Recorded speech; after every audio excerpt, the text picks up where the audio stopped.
شروع اللہ کے نام سے جو بڑا مہربان اور نہایت رحم کرنے والا ہے۔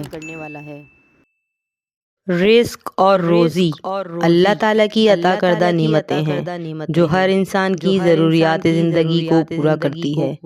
انسان کی زندگی میں رزق کا حصول نہایت اہمیت رکھتا ہے اور یہ اللہ تعالیٰ کی حکمت اور مصلحت کے مطابق تقسیم کیا گیا ہے۔ بعض لوگوں کو زیادہ اور بعض کو کم رزق دیا جاتا ہے، لیکن اصل چیز محنت، دیانتداری اور حلال طریقوں سے رزق کمانا ہے۔ اسلام میں حلال رزق کمانے کی بہت تاکید کی گئی ہے اور حرام طریقوں سے بچنے کا حکم دیا گیا ہے۔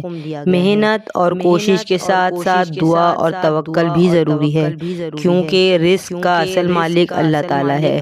انسان کو اپنی ضروریات کے مطابق رزق دیا جاتا ہے اور وہ اس میں حکمت اور برکت شامل کرتا ہے۔ ہمیں یہ یاد رکھنا چاہیے کہ رزق میں برکت اللہ کی رضا سے آتی ہے اور ہمیں ہمیشہ اس پر شکر ادا کرنا چاہیے۔